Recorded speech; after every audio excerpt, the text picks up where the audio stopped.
ठीक है, ये क्वेश्चन नंबर 2। तो ये बोला विपरीत दिशाओं में चल रही दो ट्रेनें प्लेटफॉर्म पर खड़े व्यक्ति को क्रम से 54 सेकंड और 1.5 मिनट में पार कर लेती हैं। अगर वे एक दूसरे को 74 सेकंड में पार कर लेती हैं तो उनकी गति का अनुपात कितना होगा। ठीक है, इसमें लगेगा मिक्सचर एंड एलिगेशन। तो हम पहले बात कर रही है 54 सेकेंड और दूसरा है 1.5 मिनट को हम लिख सकते हैं 90 सेकेंड, 90 सेकेंड, और दूसरा है 74 सेकेंड। ठीक है, तो हम ले लेंगे अनुपात मिक्सचर एलिगेशन। तो यहाँ 90 में से 74 गए तो बच गए 16, और 74 में 54 गए तो बच गए 20। अब इन्हें हम काटेंगे तो ये बनेगा 4, ये बनेगा 5, तो रेशियो आ जाएगा 4:5। Answer is B.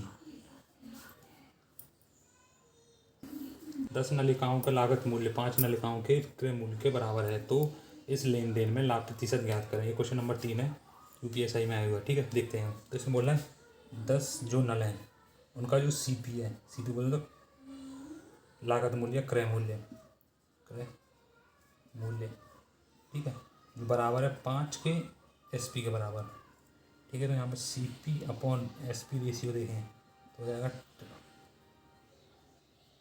5/10 बराबर 1/2। मतलब कोई चीज़ 1 रुपये की थी, मैं उसे 2 में बेच रहा हूँ, तो कितने का प्रॉफिट होगा? 1 का। किसके ऊपर? 1 के ऊपर, अपॉन 100 परसेंटेज बनाएंगे तो ये आ जाएगा 100%। Answer is 3।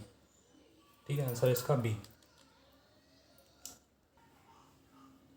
क्वेश्चन नंबर 4, ये क्वेश्चन नंबर 4। ठीक है, इसमें बोला है 44.897 इंटू 45.0087, इसका इंटू करके अनुमानित मान बताना है, इनमें से क्या होगा। ठीक है, पर हम उस क्वेश्चन एग्जाम में इस क्वेश्चन करना बहुत थोड़ा टेढ़ी खिड़ हो जाएगा, पर इसमें थोड़ा दिमाग लगाएंगे हम और ऐसे हम देखेंगे। मैं इसको इस वाली वैल्यू को मैं मान लेता हूँ 4.5, ये 45 थोड़ा सा बढ़ा दिया मैंने। इस वाली वैल्यू को मैं इतना घटा देता हूँ, इसको मान लेता हूँ मैं ये। ठीक है, इस वाली वैल्यू को मान लेता हूँ मैं 100। इसमें से 1 पॉइंट मैंने कम कर दिया, तो हम अप्रॉक्स में पहुँच जाएंगे क्योंकि आंसर बहुत बड़े बड़े हैं। तो इसका इंटू होगा 20 और 25 00, तो किसके आसपास है? इसके बाद ऑप्शन बी, इसका सही आंसर होगा ऑप्शन बी। ये क्वेश्चन नंबर 5। ठीक है, इसमें दिए गए आकृति में ए बी पैरेलल है सी डी के और एंगल पी क्यू यानी एंगल क्यू पी आर का मान बताइए। ये बताना है इसका मान कितना है। ठीक है, ये बोल रहा है कि ए बी पैरेलल है सी डी के, तो इसमें क्या होगा? ये वाला एंगल और इन वाले एंगल का जो सम है वो 180 होना चाहिए। तो यहाँ पर लिखेंगे 2, नहीं यहाँ पर 2 नहीं लिखेंगे, एक्स प्लस, ठीक है, तो इसमें ए बी और सी डी ये दो पैरेलल है, इनके बीच में एक ट्रायंगल बना हुआ है। तो यहाँ पे ये वाला जो पूरा एंगल है, ये वाला जो पूरा एंगल है, इनका सम होना चाहिए 180। तो यहाँ पे ये क्या है? एक्स और वाई प्लस एक्स बराबर दे रखा 180 के। तो यहाँ पे बात करेंगे 2y प्लस 2x बराबर 180 के। तो 2 कॉमन ले लेंगे तो एक्स वाई प्लस एक्स या फिर x plus y plus x बराबर 180। तो मैं इसे यहाँ लिखता हूँ ऊपर में, तो ये हो जाएगा वाई प्लस एक्स बराबर 90। ठीक है, अगर इन दोनों का मान 90 है तो ये वाला बचा हुआ कितना होगा? 90 का, क्योंकि कोई भी ट्रायंगल का सम 180 होता है, उसमें से इन दो का सम 90 है, तो ये वाला क्या होगा? 90। तो option is a. Question number 6, ये बोला पहले 5 महीनों के लिए विषम दिनों की संख्या ज्ञात करें अगर वर्णित वर्ष अधिवर्ष हो। अधिवर्ष का मतलब होता है लीप ईयर। क्या होता है? Leap year. लीप ईयर बोले तो जिसमें फरवरी 29 दिन की होती है। ठीक है, अगर हम बात करें जनवरी में कितने दिन होते हैं? 7 फरवरी में 29, क्योंकि लीप ईयर है। मार्च 31, अप्रैल 30 और मई 31। तो यहाँ 7 से डिवाइड देंगे इसमें, तो रिमाइंडर बचेगा 3, यहाँ पे बचेगा 1, यहाँ पे बचेगा फिर से 3, यहाँ पे बचेगा 2 और यहाँ पे बचेगा 3। ठीक है, इनको जोड़ना और रिमाइंडर बताना विषम दिनों की संख्या। तो 3 और 1 4 और 3 7, 7 और 5 12। अब 12 में 7 से डिवाइड दूंगा तो कितना बचेगा? 5। कितने दिन बचेंगे विषम दिन? 5। तो आंसर इसका होगा बी। आंसर होगा इसका सी। ठीक है, इसका आंसर क्या होगा? सी। क्वेश्चन नंबर 7, एक दुकानदार बच्चों के कपड़ों की बिक्री पर 20% सीधी छूट प्रदान कर रहा है और फिर भी उसे 30% का मुनाफा कमाता है। अंकित मूल्य पर कितने प्रतिशत की वृद्धि की गई थी? ठीक है, तो हम ऐसा समझ सकते हैं, इसके लिए सीधा फॉर्मूला तो ये है कि 100 माइनस डिस्काउंट परसेंटेज बटे ये होता है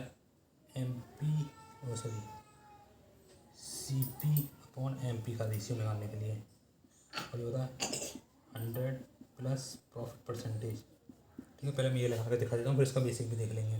तो हो जाएगा डिस्काउंट 100 में से डिस्काउंट 20% मतलब 80, 100 में प्रॉफिट परसेंटेज 30, तो ये हो जाएगा 130।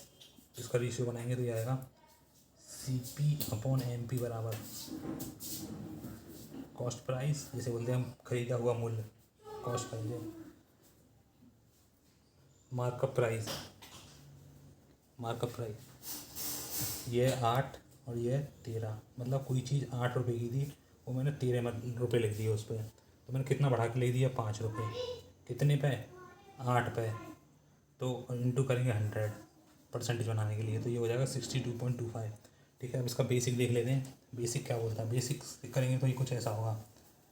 ठीक होगा, एक हो गया हमारे पास CP SP MP। ये बोल रहा है कि डिस्काउंट दिया हमें 20% का, 20% का मतलब कोई चीज़ अगर 100 रुपये की थी, डिस्काउंट हमेशा हम मार्कअप प्राइस पे देंगे। डिस्काउंट दिया 20% का, हम 80 की बेचेंगे उस चीज़ को, मतलब SP कितनी हुई 80 रुपये। और प्रॉफिट किस पे कमाते हैं, क्रय मूल्य पे, मतलब कोई 100 रुपये की चीज़ थी उस पर 30 का प्रॉफिट। ठीक है, पर यहाँ देखेंगे एक बार तो चीज़ मैं 80 में बेच रहा हूँ और एक बार चीज़ में कितने बेच रहा हूँ 130 पे, तो ये दोनों सेम होने चाहिए। इन दोनों को सेम करने के लिए यहाँ तो करूँगा 13 का गुणा, तो यहाँ भी 13 का गुणा, यहाँ करूँगा 8 का गुणा, तो यहाँ भी 80 का गुणा, तो यहाँ भी 80 का गुणा। अब उसने मुझसे इन दोनों के बीच का रेशियो पूछा, तो इन दोनों को हम बराबर कर लेते हैं, तो यहाँ लिखते हैं, तो इसको लिखूँगा मैं, यहाँ पे हम देखें इसको हम ऐसे लिख लेंगे, फिर ये हो जाएगा 100, यहाँ मैंने ये इसको यहाँ से हटा देते हैं अनुपात, क्योंकि रेशियो परसेंटेज पूछे तो रेशियो को ये बना सकते हैं हम इसको, 1:13, तो 10 से 10 130, और ये गया यहाँ से ये गया, तो यहाँ पर 8 की चीज़ मैं 13 रुपये लिख दी, कितने पे बढ़ा के 5 रुपये बटे 8 गुणा 100। ठीक है, इसको काटेंगे, आएगा आंसर है C। ठीक है, इसका आंसर क्या है C। क्वेश्चन नंबर 8, उस अनुपात को ज्ञात करें जिसमें 192 रुपये पर केजी वाली मिश्रण को 150 रुपये पर केजी वाले मिश्रण के साथ इस तरह मिलाया जाए ताकि जब अंतिम मिश्रण को 194.40 रुपये पर बेचने पर 20% का मुनाफा हो। ठीक है, पहले इस मुनाफे को हमने 100% पे बनाना है, तो मैं 20% का यहाँ पर मुनाफा है, तो 20% का यहाँ पर मुनाफा है, तो हम इसको क्या करेंगे 120 से डिवाइड करेंगे 100 से इंटू, तो ये आ जाएगा 162 रुपीज़, 162 रुपीज़। अब इसका मिलाएंगे मिक्सचर एलिगेशन, तो यहाँ पे 192 150 62, ये आ गया 12 और ये आ गया 30, तो इस 12 और 30 का हम रेशियो देखेंगे, 6 से डिवाइड करेंगे 2 और 6 से डिवाइड करेंगे 5, तो आंसर इज A। आंसर क्या होगा इसका A। ठीक है, क्वेश्चन नंबर 9, क्वेश्चन नंबर में पूछा है ये नंबर दिए हुए हैं, इनकी माध्यिका, माध्यिका का मतलब होता है इनको या तो बढ़ते क्रम में या घटते क्रम में लगाएंगे, और उसके बाद जो बीच में एग्जैक्टली आ रही होगी वो हमारी माध्यिका होगी। ठीक है, इन्हें हम घटते क्रम में लगाएंगे, सबसे पहले क्या लिखेंगे -3, फिर एक और -3, फिर -1, फिर 0, फिर 2 2 2 ऐसे लिखेंगे। तो इनको संख्या को काउंट कर लेंगे कितना है लिखने की बजाय, तो 1 2 3 4 5 6 7 8 9 10 11 12 13 14 मतलब बीच वाली संख्या कौन सी होंगी, तो ये बीच वाली संख्या जो 7th नंबर पे होगी और प्लस जो 8th नंबर पे होगी और डिवाइड बाई 2। ठीक है, तो मैं 7th और 8th खोजनी है।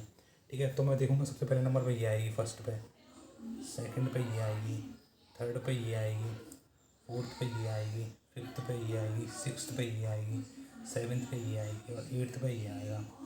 तो 7th और 8th मिल गए मुझे, तो हो जाएगा 2 प्लस 8th वाला 5 डिवाइड बाई 2 बराबर 7/2 3, तो आंसर है 3.5, तो आंसर इज P। आंसर कितना P। इसको देखते हैं, अगर y/z बराबर 1/3, तो y की पावर 3 प्लस z की पावर 3 डिवाइड y की पावर 3 माइनस z की पावर 3 का मान क्या होगा, तो मैंने y बराबर 1 और z बराबर 3, तो मैंने यही मान सीधे सीधे रख दिया इसमें, तो 1 की पावर 3 प्लस 3 की पावर 3, 1 की पावर 3 माइनस 3 की पावर 3, तो 1 की पावर 1 और प्लस 3 की पावर 3 27, 1 की पावर 1 प्लस बराबर होता है 1 माइनस 3 की पावर 27, तो ये हो जाएगा इसको 28/26, तो -26, तो ये हो जाएगा 14/-13 आंसर इज बी। ठीक है, आंसर इज बी। ठीक है, आगे देखते हैं क्वेश्चन नंबर और।